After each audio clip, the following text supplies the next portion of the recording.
Bonsoir et merci d'être au rendez-vous pour passer en revue les principales informations de ce jour.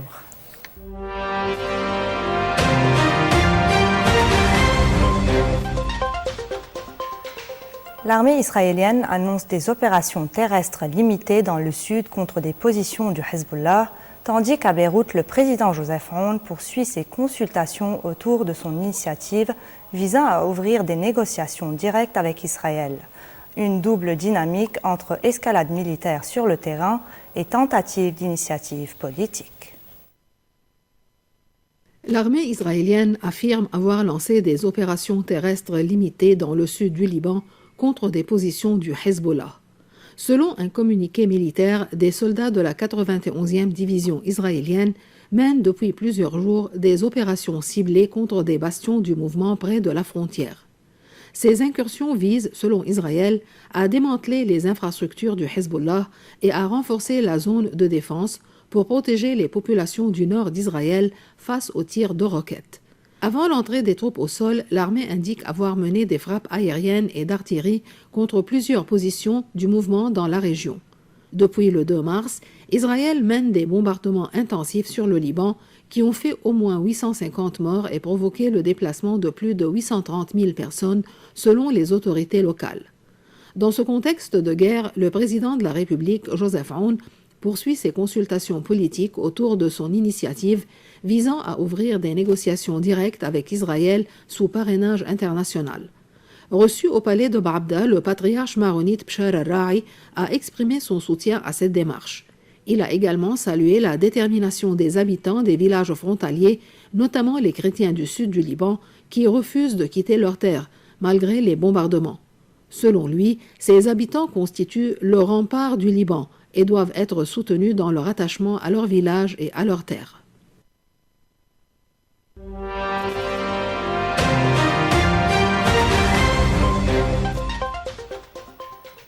L'Iran affirme être prêt à aller aussi loin que nécessaire dans le conflit contre les États-Unis et Israël, tandis que les frappes se poursuivent sur plusieurs fronts dans la région. Téhéran affirme désormais être prêt à poursuivre la guerre aussi loin que nécessaire face aux frappes israélo-américaines lancées il y a plus de 2 semaines. Le chef de la diplomatie iranienne, Abbas Araghchi, a averti que son pays continuerait le combat jusqu'au bout. Selon lui, l'Iran est prêt à faire payer un prix élevé à ses adversaires tout en poursuivant ses attaques contre des intérêts américains et des infrastructures économiques dans le Golfe. Ces derniers jours, plusieurs installations stratégiques ont été visées. À Dubaï, l'un des principaux hubs aériens mondiaux a brièvement suspendu ses opérations après une attaque de drone qui a provoqué l'incendie d'un réservoir de carburant. Dans l'est de l'Arabie saoudite, Riyad affirme avoir intercepté plus de 60 drones. Sur le terrain, les bombardements se poursuivent également en Iran. Israël affirme avoir mené de nouvelles frappes contre des infrastructures du régime à Téhéran, Shiraz et Tabriz, alors que le conflit s'étend aussi au Liban. Le prix du pétrole continue de grimper, le baril de Brent dépassant les $106 en raison du blocage du détroit d'Ormuz par l'Iran, par lequel transite environ 1/5 du pétrole mondial. Ces affirmations iraniennes s'inscrivent dans la lignée du premier discours de Mujtaba Khamenei. Après la mort de l'ayatollah Ali Khamenei dans des frappes américano-israéliennes le 28 janvier, son fils Mujtaba Khamenei a été désigné comme nouveau guide suprême. Mais derrière cette succession rapide se cachent de nombreuses interrogations sur son influence réelle, sa légitimité religieuse et même son état de santé. Âgé de 56 ans, Mojtaba Khamenei était depuis longtemps considéré comme l'une des figures les plus influentes du régime iranien.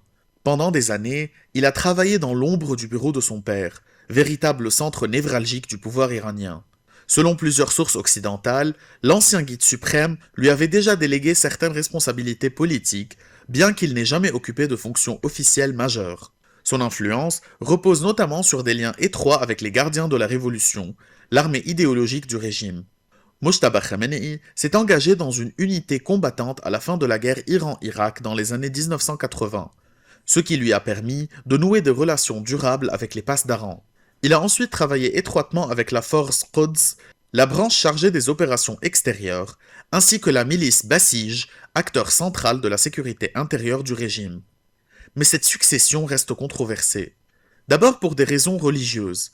Mujtaba Khamenei ne possède pas le rang d'ayatollah, habituellement associé aux plus hautes autorités du clergé chiite. Il est seulement Hajjatul Islam, un rang intermédiaire dans la hiérarchie religieuse. Autre élément troublant, selon des évaluations du renseignement américain, son propre père aurait exprimé des doutes sur sa capacité à diriger le pays, estimant qu'il ne possède pas toutes les capacités nécessaires pour gouverner la République islamique. La situation est d'autant plus opaque que Mujtaba Khamenei n'est toujours pas apparu publiquement depuis sa nomination. Selon le chef du Pentagone, il aurait été blessé et possiblement défiguré lors de bombardements récents contre l'Iran. Téhéran assure pourtant qu'il exerce pleinement ses fonctions et qu'il continuera à diriger le pays conformément à la Constitution. Homme de l'ombre devenu dirigeant, Mujtaba Khamenei incarne une transition inédite dans l'histoire de la République islamique. Un guide suprême, sans grande visibilité publique, contesté pour ses qualifications religieuses, mais solidement appuyé par les gardiens de la Révolution, véritable colonne vertébrale du pouvoir iranien. Dans le golfe Persique, une petite île concentre aujourd'hui toutes les tensions entre Washington et Téhéran. L'île de Kharg, véritable cœur pétrolier de l'Iran, a été visée vendredi par des frappes américaines. Une attaque symbolique, mais soigneusement calibrée. Située à une trentaine de kilomètres des côtes iraniennes, dans le nord du Golfe, l'île de Kharg est un point stratégique majeur. C'est de là que partent environ 90% des exportations de pétrole brut iranien, faisant de cette bande de terre broussailleuse l'un des sites énergétiques les plus sensibles du pays. Depuis le début de la guerre, Israël comme les États-Unis avaient soigneusement évité de viser cette île, de peur de provoquer un choc sur les marchés énergétiques mondiaux. Mais vendredi, la situation a changé. Le président américain Donald Trump a annoncé que les frappes avaient complètement détruit plusieurs cibles militaires sur l'île. Selon les autorités iraniennes, une quinzaine de frappes ont visé notamment les défenses militaires, la base navale de Joshan, la tour de contrôle de l'aéroport et un hangar d'hélicoptères. Washington affirme toutefois avoir délibérément épargné les installations pétrolières. Un choix assumé par Donald Trump qui a expliqué ne pas vouloir détruire les infrastructures énergétiques pour l'instant. Mais il menace de le faire si l'Iran continue d'entraver la circulation des navires dans le détroit d'Ormuz, passage par lequel transite une partie du pétrole mondial. Développée lors du boom pétrolier iranien dans les années 1960 et 1970, l'île de Kharg reste aujourd'hui la pierre angulaire de l'économie iranienne. Elle constitue aussi une source majeure de revenus pour les gardiens de la révolution, l'armée idéologique du régime. Téhéran a bien tenté de diversifier ses exportations avec un nouveau terminal à Jask, ouvert en 2021, dans le golfe d'Oman, mais Kharg demeure indispensable. Face aux frappes américaines, l'Iran prévient qu'il répondra œil pour œil et menace même de réduire en cendres les infrastructures pétrolières liées aux États-Unis au Moyen-Orient. Autrement dit, derrière cette petite île du Golfe se joue peut-être l'un des fronts énergétiques les plus explosifs de la guerre.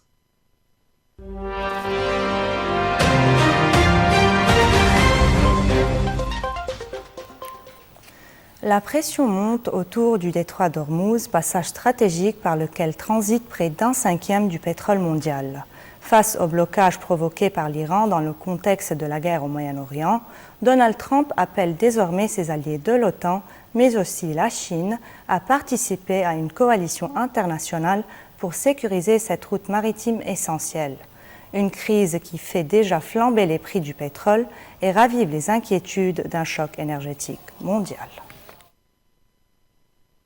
La tension s'intensifie autour du détroit d'Ormuz, l'un des points névralgiques du commerce énergétique mondial. Le président américain Donald Trump multiplie les pressions diplomatiques pour obtenir l'aide de ses alliés afin de rouvrir cette voie maritime stratégique partiellement paralysée par l'Iran depuis le début du conflit au Moyen-Orient. Dans une interview au Financial Times, Donald Trump a averti que l'OTAN pourrait connaître un avenir très mauvais si ses membres refusaient d'aider Washington à sécuriser le détroit. Selon lui, les pays qui bénéficient du pétrole transitant par cette route doivent participer à sa protection. Donald Trump a ainsi déclaré « Il est tout à fait normal que ceux qui tirent profit de ce détroit contribuent à faire en sorte que rien de fâcheux ne se produise là-bas. Le président américain a également mis la pression sur la Chine, estimant que Pékin devait participer à cet effort international. La Chine devrait aussi apporter son aide, car elle importe 90% de son pétrole via le détroit, a-t-il affirmé, laissant entendre que sa visite d'État prévue à Pékin pourrait être reportée si aucune réponse n'était donnée. À bord d'Air Force One, Donald Trump a par ailleurs indiqué que Washington discutait avec environ 7 pays pour former une coalition chargée d'assurer la sécurité du trafic maritime. Chaque jour, près de 20% de la production mondiale d'hydrocarbures transite normalement par le détroit d'Ormuz. La perturbation de cette route a déjà provoqué une forte hausse des prix de l'énergie, le baril de Brent ayant bondi de plus d'un tiers depuis le début de la guerre. Dans ce contexte, plusieurs pays étudient différentes options pour sécuriser la navigation, tandis que la communauté internationale redoute désormais un choc énergétique et une extension du conflit dans toute la région. Les appels de Donald Trump à mobiliser l'OTAN pour rouvrir le détroit stratégique d'Ormuz suscitent des réactions en Europe. L'Allemagne et le Royaume-Uni ont clairement rejeté l'idée d'une intervention de l'Alliance atlantique dans la guerre opposant les États-Unis, Israël et l'Iran.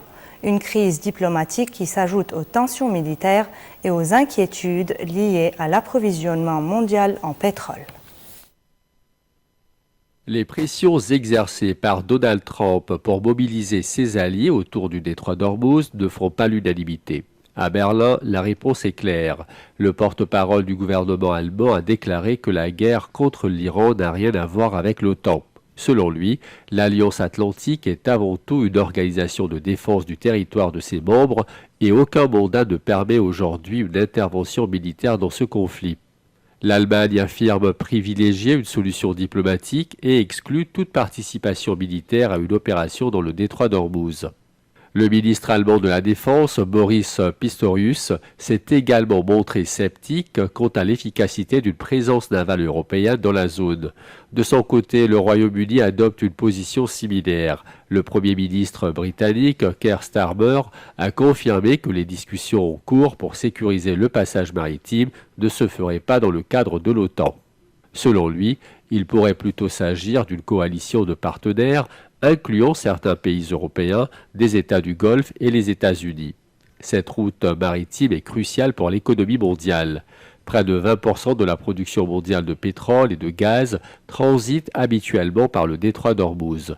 Alors que la guerre au Moyen-Orient continue de s'intensifier, la sécurité de cette voie stratégique reste au cœur des préoccupations diplomatiques et énergétiques mondiales. Depuis le début de la guerre au Moyen-Orient, une question inquiète les marchés de l'énergie.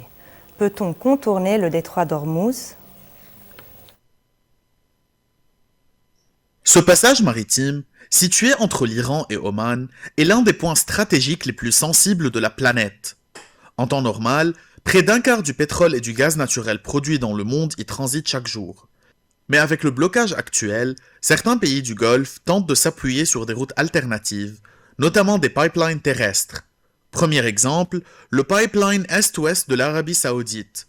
Dans les années 1980, cet immense oléoduc a précisément été pensé pour contourner le détroit d'Ormuz.